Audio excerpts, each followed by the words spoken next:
In this video, we're going to talk about the topic 10, which is the addressing modes and formats in instruction sets.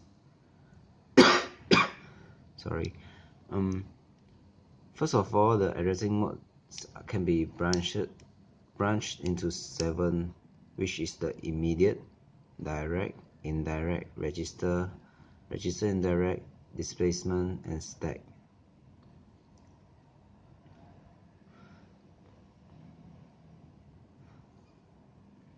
First of all, we look at the immediate addressing. It's the simplest form of addressing, and the algorithm for it is operand equals to A. And this mode can be used to define and use constant or set initial values of variables. And the advantage of this addressing mode is that it always saves one memory or cache cycle in the instruction cycle, since there is no memory reference other than the instruction fetch is required to obtain the operand. However, the size of a number is restricted to the size of the address field, which in most of the instruction set is small compared with the word length. Next, we'll look at the direct addressing.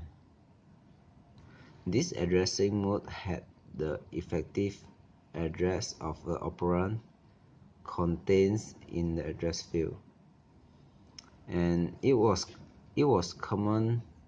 This addressing mode was commonly used in earlier generation of the computers, and because it requires only one memory reference and no special calculations.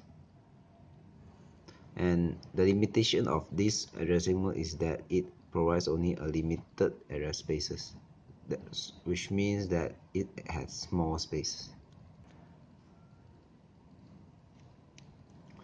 And next we'll talk about indirect addressing. It uses reference to the network of a word in memory which contains a full-length address of an operand.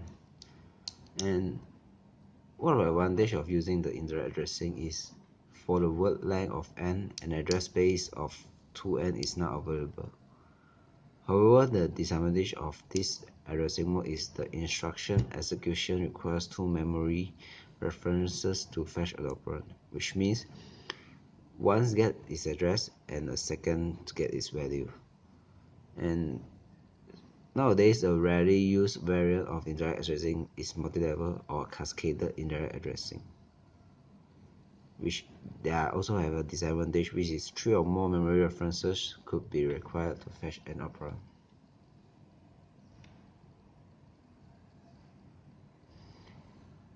And next we'll look at the register addressing. The address field of this addressing mode refers to a register rather than a main memory address, and its benefits in which it had only a small address field is needed in the instruction, and there is no time-consuming memory reference are required. However, the disadvantage is the address space is very limited.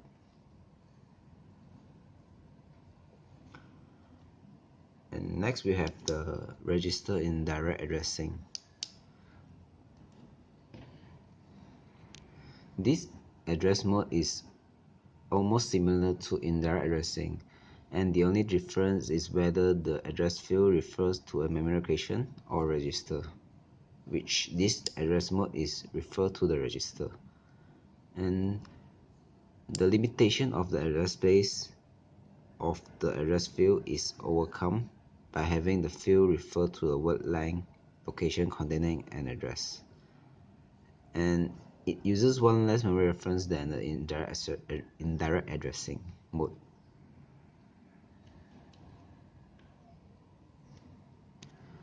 Next, we'll look at the displacement addressing, which they combines the capability of direct addressings and register indirect addressings. The using of this addressing mode requires that the instruction have 2 address fields, which one of the address field contains the value which is used directly, and the other address field refers to a register whose contents are added to A to produce the effective address. The most common use of this addressing mode is the relative addressing, base register addressing, and indexing.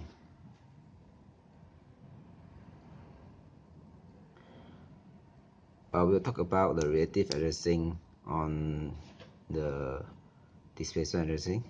The implicitly program counter is the reference register of this address mode. The next instruction address is added to the address field to produce the EA. Typically, the address field is treated as 2's complement numbers for this operation, and therefore the effective address is a displacement relative to the address of the instruction. And this addressing mode exploits the concept of locality, which they save the address bits in the instruction in most memory references are relatively near to the instructions being executed.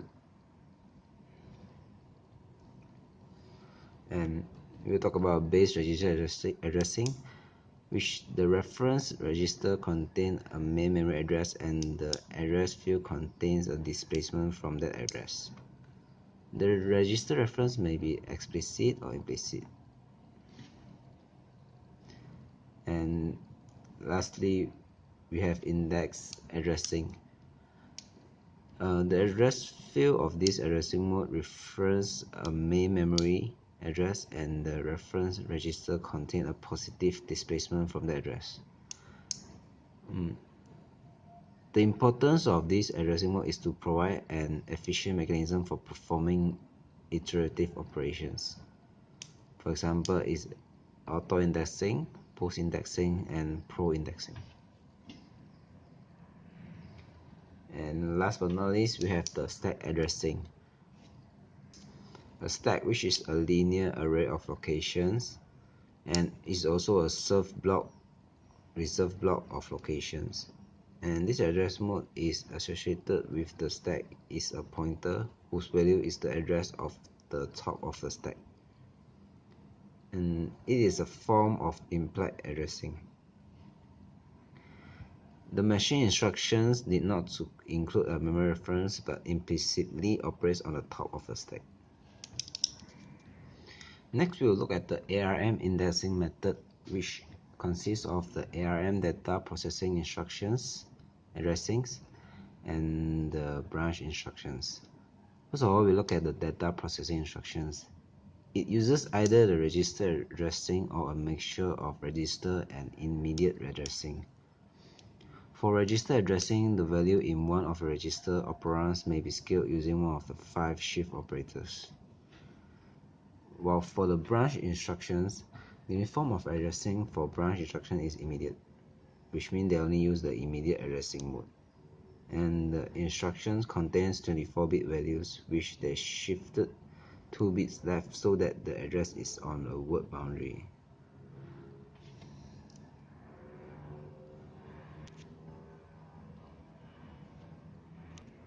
While the instruction formats that of the ARM indexing method is that they define a layer of a bit of an instruction in terms of its constituent fields, and it must include an opcode and indicates the addressing mode for each operand.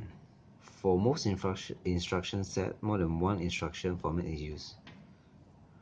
And for the instruction length is the most basic design issue, and is affected by the memory size, memory organizations, bus structure, processor complexity, and processor speed, and also affects them.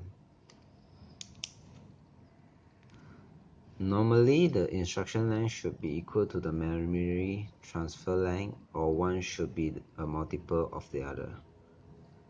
And it should be a multiple of the character length, which is usually 8-bit, and of the length of fixed point number. And lastly, we'll talk about the allocation of bits, which depends on the number of addressing modes, number of operands, registers versus memory, number number of register set, address range, and address granularity.